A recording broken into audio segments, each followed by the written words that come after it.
YouTube announcement about how unbelievably massive mobile gaming is getting on YouTube. YouTube already had, in 2019, 4 out of the top 10 games on YouTube were mobile games. Now a mega announcement from YouTube executive Ryan Wyatt says that Garana Free Fire in 2020 with an esports event for a mobile game got 1.1 million peak concurrent viewers during a mobile gaming esports event, eclipsing tons of traditional esports, just totally crushing PC and console traditional games. Is this a total mobile gaming takeover? I mean, just that one event itself got 15.7 million views. Is this the trend that you guys need to jump on if you want to be a part of the future? Because PC and console seems to be going down and mobile gaming is hockey sticking up. What can you do about it? Watch all the way to the end to find out. This podcast is sponsored by Restream. Why live stream to one platform when you can simultaneously live stream to every platform to discover new audiences faster using Restream.io? Okay, so you may not have even heard about Free Fire. You're not going to be alone in that. It's definitely more of a positional game for your worldwide audience, not necessarily the English-speaking audience, but that's not even the point of this entire conversation. We're looking right now. I don't know if it's up on the screen. I think it is.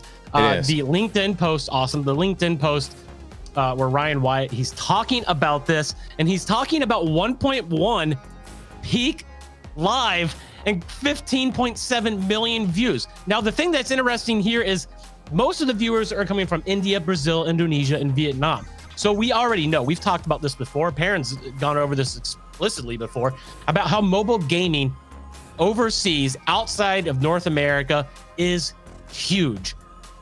Is this a trend that is going to carry over into the English-speaking countries more and more? And I got to tell you guys, after seeing a 1.1 million number in there, I think we have to start having the conversation about whether or not it is going to be worth it to continue streaming non-mobile games in the far future. Perrin, I want to get your take as a full-time gaming mobile streamer. Before we go into all the deep analytics and numbers on this, what's your view on the trend? You're deep inside of it every day, man. It's night and day. It's so easy to see how much more explosive growth there is in a mobile game than everything else. To the point that when you actually scope it out and you take a look at it and you're invested in it, when you look back on PC gaming, PC and console gaming just seems like this tiny little niche that everyone's fighting over. And we've done this analogy before, right? It's this tiny little niche everyone's fighting over, but there's this giant, big, lucrative, massive money-making gaming machine that, everyone's kind of ignoring. And that's where all the growth is. And there's so many reasons, and we'll get into that. But I want to hit the data real quick on it first, just to show you. Actually, let's do what was 2019 first. Like, this isn't just a 2020 thing where it just started happening. This has been going on for a while. The Verge posted this the most viewed games list, and this is 2019. And 3 of these are mobile games. Even back then, Free Fire was already number 4. PUBG Mobile was already topping its PC counterpart. I'm sorry, 4 of them, really quick. 4 of them are mobile games. 4 out of the top 10 in 2019 were mobile games. I mean, you got to imagine maybe even more of this list is now, right? I imagine that it is. Yeah. So this has a 2019. This is what that looks like. And then let's go back here so we can look at the views increase. And how often do you see, and we look at charts all the time here on the podcast, but how often do you see a line going this, like you said, hockey stick, like north, basically? This is a huge, huge incline to the likes that I've never really seen before. And this stuff is blowing up, and it's because mobile games are the most accessible games worldwide. Almost everybody has a mobile phone, even in third world nations, even in countries where they have not as good internet. Almost everybody has a phone now. So everybody can relate to playing mobile games, and there is just a lot more interest in mobile games worldwide. So it makes sense that there's more views to be had. And not just a little bit more views, a lot, like exponentially more views. So everyone who's stuck on Twitch in this PC gaming club and trying to make it as a streamer or a content creator on YouTube, you're really fighting over something that is Scraps now. Scraps. That's going to be, it's not going to be dying, of course, but it's not, there's no way it will ever grow like this because it's just not as accessible. PC and console games by nature are more expensive. PC gaming is definitely more expensive and it requires a lot more of an investment for someone to even be involved in from the get-go. And consoles are pretty, despite the attempt to make them, affordable, they're not as obtainable worldwide by every person in the world, whereas a phone is much more easy to do. So they're just not as accessible. It's just not going to grow as fast. And if you apply that over time, the numbers win for mobile games. Like the numbers don't lie here. Am I hitting this right? No, you are, Ross. Give us the actual numbers. There are 5 fast facts in this article about that. Guys, you have to pay attention to these numbers here. So go ahead and pull those up on the screen if you don't mind there, Perrin. There were 5 fast facts if you scroll up just a little bit. And right there, read these fast facts to our viewers. So we like to deal in facts on this podcast, not just opinions, but facts. And this is what's happening with Free Fire as a particular game as it take over YouTube. Hit us with it, Ross. You're muted, Ross. Viewership of videos related to Free Fire is greatest in mobile first markets such as Southeast Asia, India, and Brazil. In fact, the United States isn't even in the top 20 for viewership of this immensely popular game. Yeah, so what does that say to people that are trying to become, Free Fire creators or mobile creators? Perrin, I mean, if you get a lot of viewers in these other countries that are not North America, UK, Australia, blah, blah, blah, are you growing the audience that you want? Is this bad audience? Is it going to make you money? Stuff like that. There's a lot of stigma around that, right? And there's a lot of unknown. This is new territory. We don't necessarily know the answer. I will say, in my experience so far, that it is a lot more challenging to have like an international audience that is English speaking. And because they're from so many different countries, you have a lot of different dynamics going on. So it's a little bit harder, I think, to build community in that case. And then I do think in terms of making money, it can right now be more difficult because a lot of these nations don't have the spending power of like the US dollar if you're a streamer and if you're an American streamer.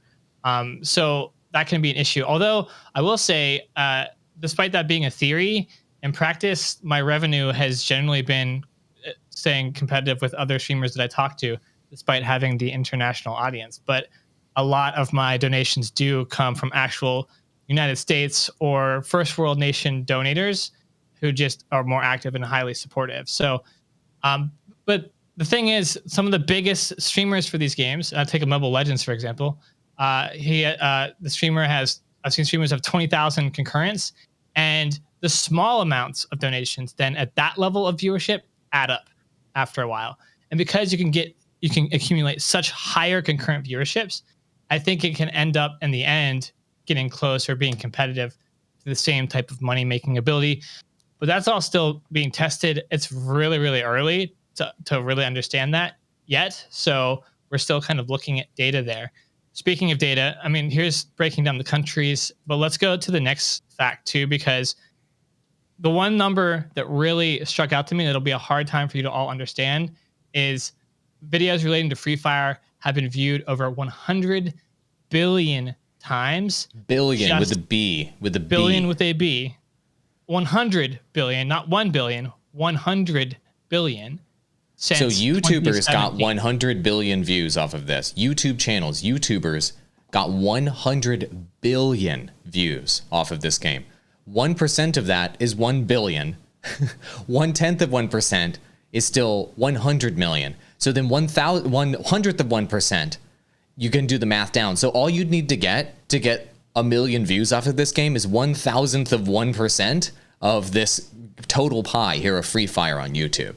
So you can start to see the math of the mega size pie that this game is. It's bigger than other mega titles out there. So if you can just get your teeny tiny little slice of some of these mega mobile games, you can have a massive audience and you can potentially build a lucrative business around it. Yeah, you start to see this when you go to like Facebook Gaming right now and you start to stream one of these games where, when you're in PC gaming and you're on Twitch, you can stream. We were talking about this earlier the week. Well, you did you did your own live stream on this, I think just yesterday on AWOL Gaming. You talked about a user on Twitch who streamed for 220 hours and only got like 2 viewers. And yeah, with it's so mobile brutal. gaming, there's so much demand. There's so much demand for it that you can start streaming to it, and you can see this sometimes on Facebook Gaming where you just get a couple hundred viewers, and that the couple hundred equals the one. The views are exponentially higher, which I do think eventually means the revenue would keep up too. If you're getting 3, 4, 5, 10 times the views, then the revenue should be able to be competitive, even if the exchange rate or the currencies of these nations are lower power dollar-wise than the USD. So that is the biggest number. I think that's the biggest takeaway for me is the 100 billion. If we want to continue on here, I don't know, Ross, if you want to be the one reading this. Read the sexy voice, Ross. Hit me with your sexy voice. Sexy voice. All right. Oh Since its release in 2017, Free Fire has consistently increased in viewership on YouTube, with its greatest leaps coming in 2020. Among the videos being uploaded, a relatively new format specific to mobile games, hand cams, videos in which the gamers show their hands manipulating their mobile devices as they play. Yeah, so this makes sense. And so this is the trend, right? You've got primary cam, where it's got your mug in the corner, and then there's secondary cam. And I've set a bunch of gamers up on technical calls with my coaching service with this. And in the corner, you can see their hands actually touching the phone and the iPad or whatever they're playing with. And the reason why mobile gamers do this is that the viewers want actually proof that they're as good at the game as it looks like they are. So there are emulators where you can play on mouse and keyboard. You can use controller. There's also aimbot and various things for these games.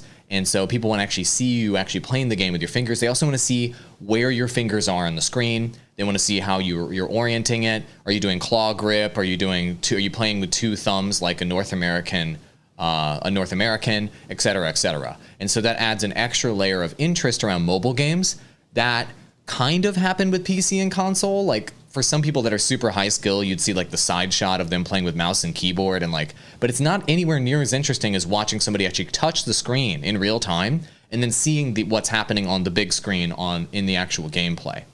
And one thing I want to hit on really quick, and I talked about this in my group coaching yesterday with a bunch of, they were Call of Duty mobile streamers in this group. Mobile gaming sponsorships. I'm going to repeat this 1,000 times until you guys never forget it. Mobile gaming sponsorship on YouTube is one of, if not the most lucrative sponsorship opportunity on planet Earth. These companies will just find you. You don't even have to try that hard. If you're getting even hundreds of views on some of your videos, they will just contact you and just offer you money. Last night, I was talking to a mobile gaming creator that was making content around WWE Undefeated mobile game on YouTube. And he got like 300, maybe 1,000 views on one video. That developer contacted him and they're like, here's cash. If you're getting $1,000 per 1,000 views per video on your channel, you'll start getting contacted by bounty hunters that are going to try to give you mobile gaming sponsorship opportunities. And these are people that are paid to go find YouTubers that are making mobile gaming content and score sponsorships with them. These companies are so desperate. Mobile gaming publishing companies are so desperate to have YouTubers cover their game versus all their competitors that they will pay anyone. They will overpay anyone to make any video about their game at all. So like if you're getting like 1,000 views per video, you can easily fetch $1,000 to make one sponsored video about a game. Let me repeat that. If you're only getting 1,000 views per video, you can easily fetch $1,000 to make one video about something like Raid Shadow Legends or any of these gacha games that make tons of money. They will overpay. And the reason they will overpay is because when people download a lot of these mobile games, especially the gacha games, the value per customer is insanely high. So if they pay you $1,000, creators, to make a video about their game, you're like, what do you mean they're going to pay me $1,000? That's ridiculous. I'm a nobody. No, the math adds up. So when people download Star Wars Galaxy of Heroes, the average value per customer The average person that downloads the game and plays it and gets to like level 10 is $362 for each one of these people. 362 US dollars. So when they do the math, if they get you to make a video about their game and it only gets 1,000 views, all they need is for 3 people to become customers. And if they become customers, they make their money back and they make a profit. Only 3 people. So if you get 1,000 views and only 3 out of 1,000 end up getting to like level 10, they make their money back. The math adds up. And so that's why this is such a lucrative space to be in. Mobile gaming is a lucrative space to be in. And the next part is, when you look at the total size of the pie in terms of revenue in the gaming industry, PC and console, their pieces keep getting smaller and smaller. They used to be deep dish, then they went down to hand tossed. They went down from hand tossed to thin crust. And now this like cauliflower crust, it just keeps getting smaller and smaller. Meanwhile, the piece of the pie for mobile gaming is getting bigger and bigger. It's deep dish, stuffed crust, pepperoni, supreme pizza up here with mobile gaming. And that's why companies like Blizzard Entertainment are shifting their entire company away from PC and console development and moving entirely towards mobile gaming development. This is the future of the industry. Hundreds of millions of dollars, billions of dollars in the old school PC and console gaming industry is now moving to mobile games. And you're going to start to see these mega launches of mobile gaming titles in 2021, 2022, 2023.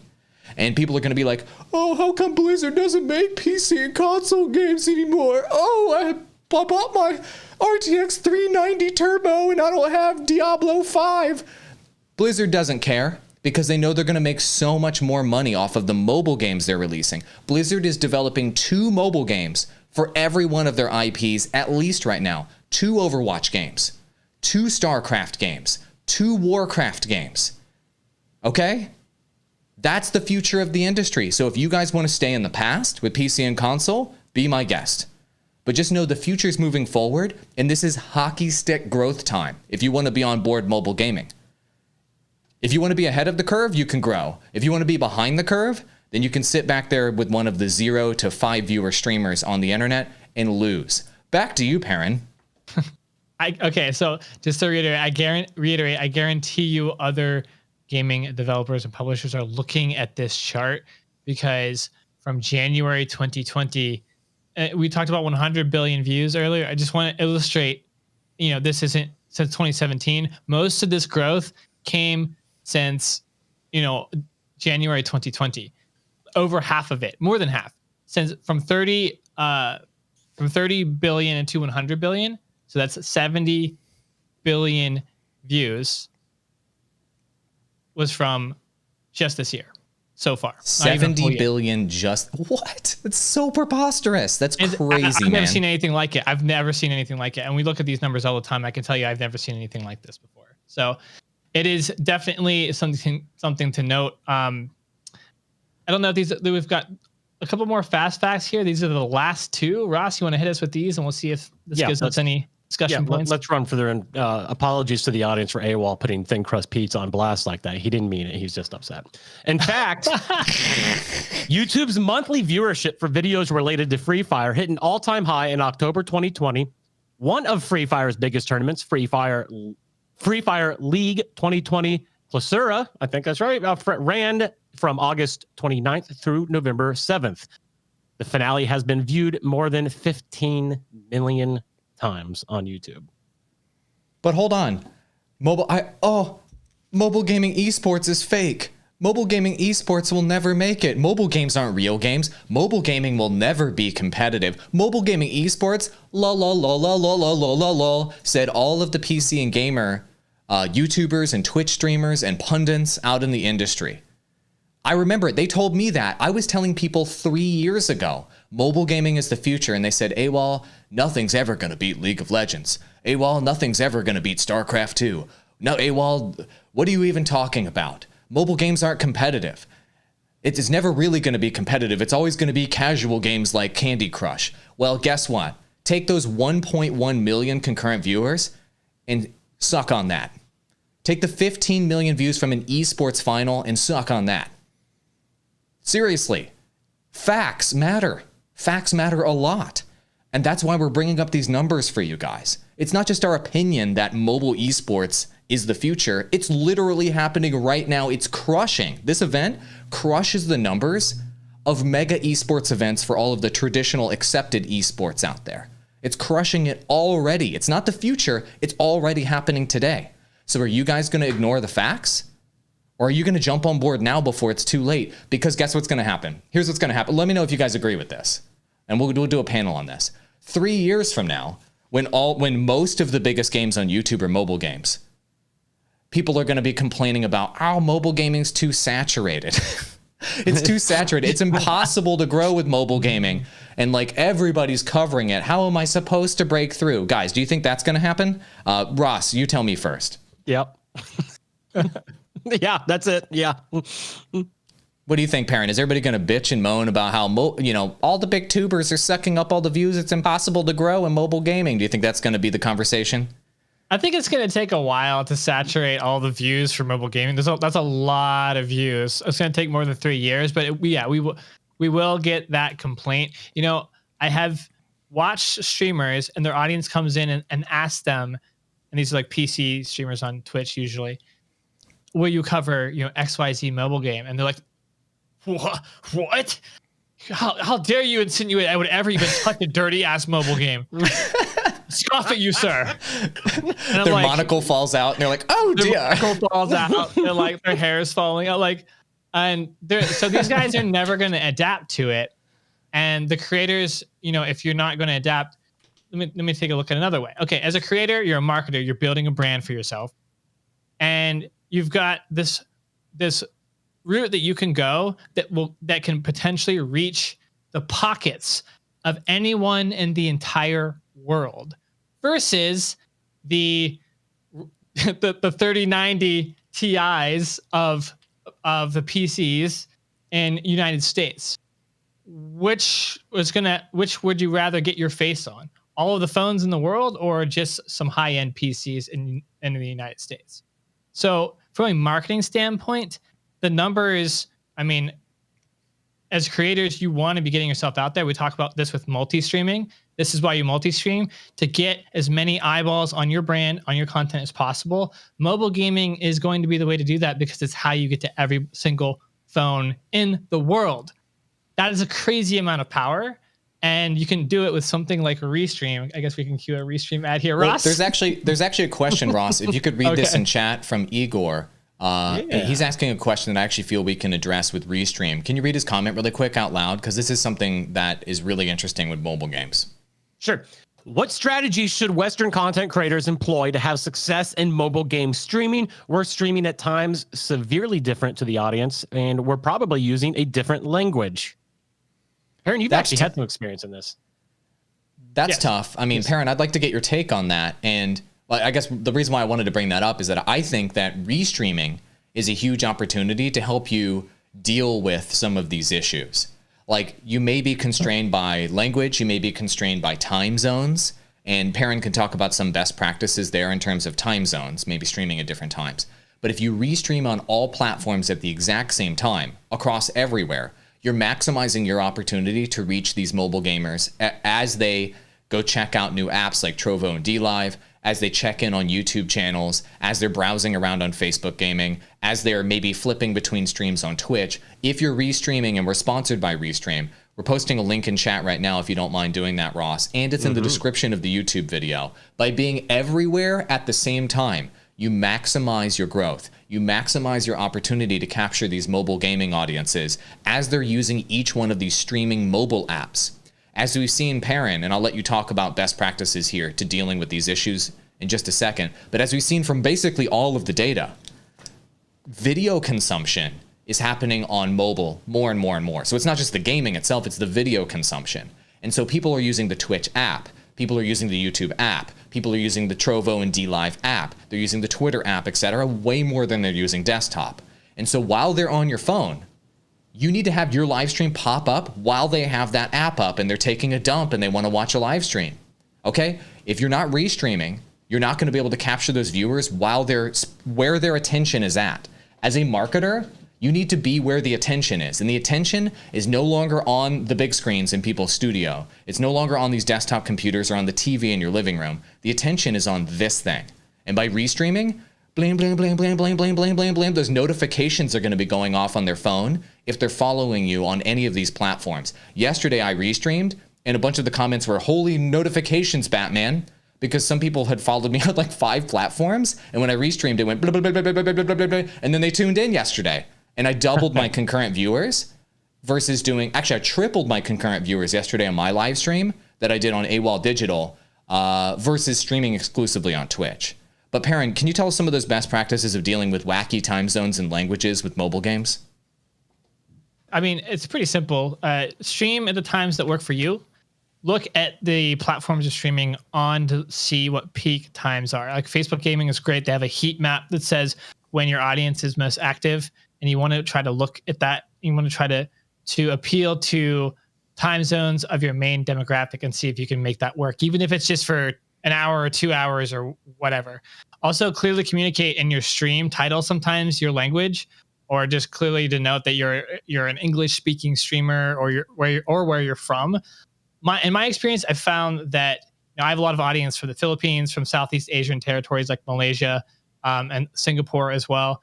And they really enjoy the fact that there is a North American English-speaking streamer in their space because it's not very common, which allows me to stand out and have a unique advantage versus my competition. I think something that's very helpful in bridging the gap is learning a little bit of these other languages, even if it's just the common greeting words for people. Greet them in their own language. Show that you can go and grow outside of your own native language, because most of the people watching you know more than one language. They know their language, and they likely know English too, because they're taught that growing up, whereas most of us in the United States only know one language. So try to appeal and learn a little bit about their demographics, learn a little bit of their language to at least greet or say good night or goodbye, etc. to them as well. That will go a long way. It's a nice little strategy to earn their trust and to earn some loyalty from your viewers. But mostly use it to stand out. Use it to be unique in your space, because most likely there are not many other US English-speaking people trying to do this in that territory, and everyone will be interested or curious, why are you doing it? Why are you the only one, right? Now is the time. If you've ever understood anything about marketing, marketing is all about standing out. Marketing is all about figuring out how to differentiate yourself from all of your competition. And if you're doing this from a US or even a European standpoint as an English-speaking creator, you just stand out just by being you and diving into the space. By looking at this chart, I don't know if you guys have it on screen, US isn't even on here. It's not even in the top 20 for Free Fire. It just doesn't exist. The one stream on Facebook Gaming, I just decided to do Free Fire one day. I instantly had 500 plus concurrent viewers. Instantly. It was crazy. It was the most insane thing I've ever seen in my life with streaming. It was better even in the early days of Twitch, when I would just randomly fire up Team Fortress 2 and get 200 concurrents. It was even better than that. So you can use this as an opportunity to stand out. Use it as an opportunity to become more worldly as a person and understand how other cultures work other than just our own. Learn a little bit of some other languages and engage with people who are new and different. And a lot of times they're younger too. And I think having a young audience for a live streamer is really important. So that would be my suggestions to you, is just use it as a growth opportunity and use it as a marketing advantage. One more thing I want to say here, and then Ross, I'll let you close out the episode with any nuggets of information you want to drop. But there's a comment here from Squad Track, our channel manager and editor, and he says the PUBG mobile niche is already so filled with huge stars. It's already happening. That's a great point. PUBG Mobile is so big on YouTube. There's already tons of big stars for the game that are crushing on YouTube.